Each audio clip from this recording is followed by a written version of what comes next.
Hi, everybody. Welcome back. We've been looking at world religions, and we were kind of using them to move on to a new phase of history, right?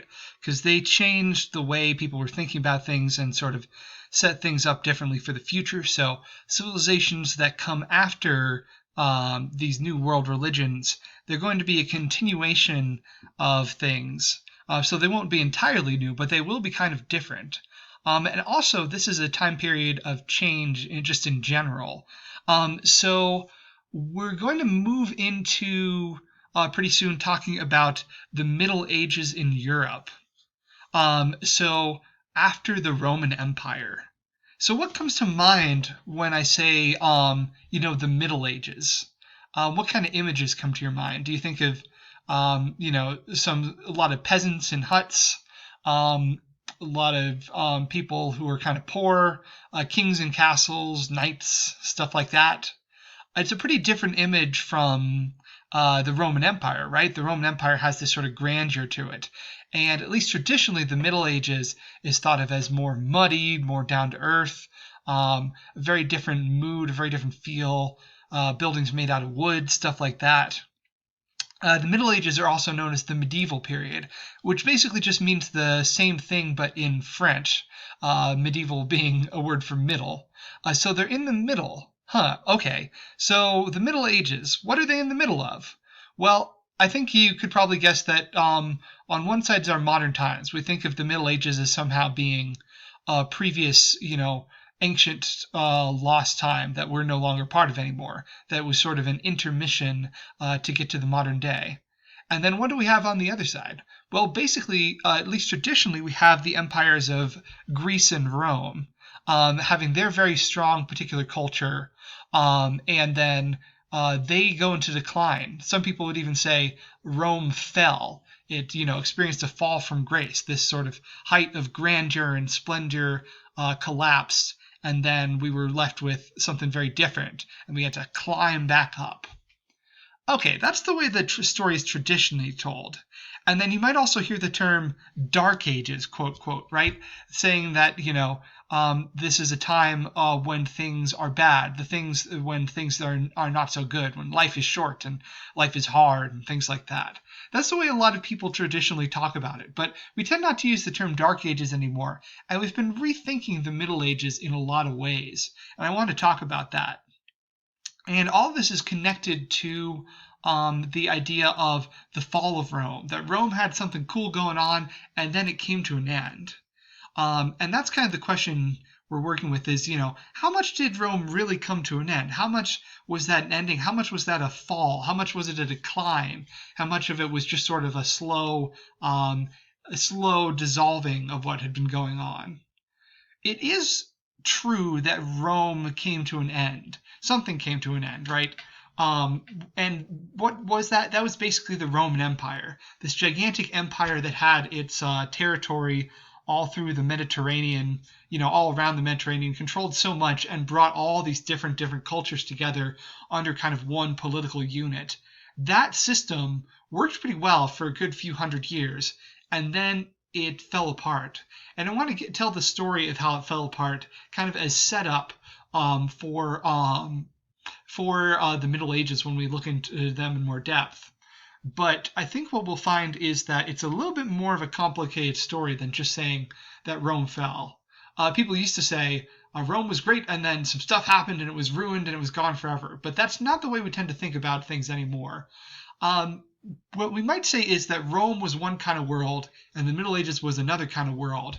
And if we look at the right time period, we see this sort of shift between them, shift from one to the other. But it took place over hundreds of years. And the Middle Ages, instead of just being a place of darkness and dirt and whatnot, they were changing in their own way and experiencing their own changes. So let's look into that story and let's talk about what the heck happened to Rome. Where did it go? And maybe what we'll find is that maybe it didn't actually go anywhere. Ooh, stay tuned to find out what I mean by that. But this PowerPoint is called The Fall of Rome and the Rise of the Byzantines. So in a way, this is also the start of our medieval civilizations. Okay, so we looked at Roman history. We looked at the rise of the empire and some of the most famous emperors and most significant emperors. And then we jumped further ahead in time with Constantine. Constantine, he changed everything up. He moved the capital to Byzantium, which he renamed Constantinople, and he made Christianity an important part of the Roman Empire. But let's go back in time a little bit because, like I said, Constantine came along at a time when the Roman Empire was having a crisis. So I want to talk a little bit more about that crisis. People traditionally call this the crisis of the 3rd century, or the 3rd century crisis. And it's named that way because the 3rd century AD or CE would be the 200s. So in the 200s, Rome was having problems. And there's been a lot of debate over this question. I think the modern consensus, why was Rome having so many problems? I think the modern consensus is that Rome had something that could work in the short term, but they kind of ran out of steam. Things were they were just inherently going to run into problems because they expanded, they got bigger and bigger. And even after, folks like Hadrian consolidated things, there were still problems that were increasing. One of the problems that had been increasing was a gap between the rich and the poor. The rich were getting richer and the poor were getting poorer. I don't know if that sounds familiar to anybody. But yeah, Rome was having economic problems, and there was just sort of this flying away gap between people. There were certain people who were getting more and more power. And in addition to that, the military was getting more and more power. It used to be that the military was kind of subservient to the emperors, but after a certain point, they started having a lot of power over the emperors. They wanted more power, they wanted more control. So the emperor now had to be concerned about his own guards. Were they going to assassinate him? Was he going to have to do what they say? And eventually the guards start picking emperors and deciding, ones that will do what they want. And that leads to some problems. Take a look at all these emperors. This is all a whole bunch of emperors who come along during the 3rd century. Some of them don't last for very long. Like, look at this guy. He only lasts for less than a year. So, yeah, I'm pretty sure that's the guy who just, bought his way into being emperor. So there's clearly a lot of problems. I mean, the empire isn't just the emperors, but if we take them as kind of a symbol for how well the empire's doing, is how well the emperor is doing, then we can see that maybe some things are running into problems. And we even have, what's this, a Gallic Empire? Well, it turns out that the empire is not only having problems holding on to its emperors, it's also having problems holding on to its territory. They have it, and then they lose it, and then they get back again, fortunately for them. But it's problems. And so with the assassination of one of the emperors, Severus Alexander, you just enter this period where there's kind of weird tailspin of emperors not lasting very long. And it's because they keep getting assassinated. And that has a lot to do with the military wanting to get more and more power. But like I said, there are also, let's go back. There are also economic problems. The Romans are experiencing some pretty bad inflation. It's not good. The value of any Roman coin is getting less and less. And so people are having problems. This is causing the trade networks to break down. At the same time, you also have a lot of invasions, or more battles with moving groups of people, maybe, is what we would say. It used to be standard story to just blame invaders entirely. Rome was great, and then a bunch of outsiders came in and burned the place down. Well, it turns out they didn't burn the place down quite as much as we thought they did, and also they weren't maybe necessarily trying to invade. They were just entering into Roman territory and getting into fights. But they weren't necessarily trying to take over. There was just what you might call cultural clashes with a bunch of different groups of people who were moving around. And I'll talk about them in a second. But, Rome had sort of promoted this idea of the Roman peace, the Pax Romana. All these different parts of the world were at peace with each other now, and they were trading. Well, all that's breaking down now, and people don't feel like they're safe anymore. So that's pretty unfortunate. And this is one of the reasons that the Christians were persecuted, is because it was thought that maybe, we should blame the Christians for this. Maybe the gods are not smiling on us anymore because we have all these people who are being sacrilegious towards them, and that's why we're not doing as well as we used to be. That was the theory anyway.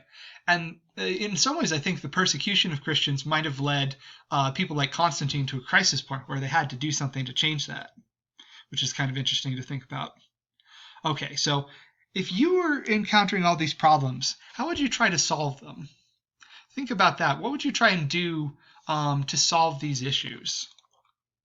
Like I said, let's go to the next map here. Rome had splintered briefly.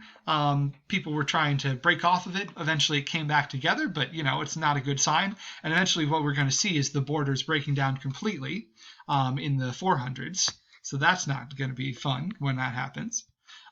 So this is a bad sign, basically. These people want to be emperor and manage to splinter off and do their own thing. So what would you do to solve all those problems? Let's think about what the problems. We've got the economic problems. We've got the feeling of instability. We've got the fact that emperors keep getting assassinated. That's not good. So what would be ways to solve these problems? Well, I want to look at one guy who basically comes along. His ascension to being emperor is considered traditionally the end of the 3rd century crisis. And he decides he's not going to let these problems happen anymore. He is going to solve them. It's Diocletian. So he gets the empire back together, and he notices a couple things. One, the empire keeps splintering. Well, maybe it's just too darn big. Maybe it's too big to run smoothly and easily as just one emperor. So he comes up with this idea. He's going to divide the empire up into parts and give each of those parts its own emperor. So he especially divides it into East and West. So you can have a guy who's in charge of the entire East Empire and entire West Empire. And that way, the logistics will be a little bit easier. He can run things, especially the army, and keep the borders more stable, each of those guys. So that's pretty smart. Problem number 2, everybody wants to be emperor, and there's a lot of assassinations, and emperors keep dying. So what he decides is that the rules for becoming emperor aren't clear enough, and people keep resorting to assassinations instead. So let's make a very clear path. So what he does is he actually has 4 different districts in the East and West. And so there's like a head guy for the East and a subordinate guy for the East, and a head guy for the West and a subordinate guy for the West. So he decides there's actually going to be 4 emperors from now on, and they are going to be leaders and they are going to work together. And he had some other ways of solving problems that he tried to do. For one thing, he persecuted the Christians. So the Christians, not a big fan of Diocletian. Does not look too good in their book. But he decided that they were maybe causing the problem. So, or at least that they would make a convenient scapegoat that would make people feel better. He also does another thing which I wouldn't endorse, which is that he has the mints just print money. Stamp money as they would with coins. Now, this is something we only really recently understood, but when you do that, it tends to make inflation even worse. So he tried to solve the problem, but of inflation. He thought, well, maybe there's not enough money. He just made it worse. But it's kind of interesting to think that economics has come such a long way since then. That really, if you look at ancient economics, they did not know what they were doing. They didn't really have a concept of, quote, the economy. So that was another area where he made a mistake. But the other things, these different districts, that seems like a pretty good idea. So this is what it calls the tetrarchy, which means rule by 4 people. Tetra as in 4, archy as in rule. So it's the rule of 4. So it's the 4 emperors are going to work together. The junior emperors are called the Caesars, and the senior emperors are called the Augustuses. And there's the 2 sides, East and West. And each one is going to have their own capital, their own sort of base of operations. And Rome's going to be maybe the place where they all meet, but honestly, they're not going to use Rome to run things very much. As much as they did. They're going to be more focused on defending the local borders. And if you look at the statue, you can see the kind of propaganda he was putting out. That these 4 guys, they're hugging, they're buddies, they're taking care of each other. They're strong since they got swords, but they're all working together. Aw, isn't that nice? Okay, in the next video, we're going to see how that falls apart.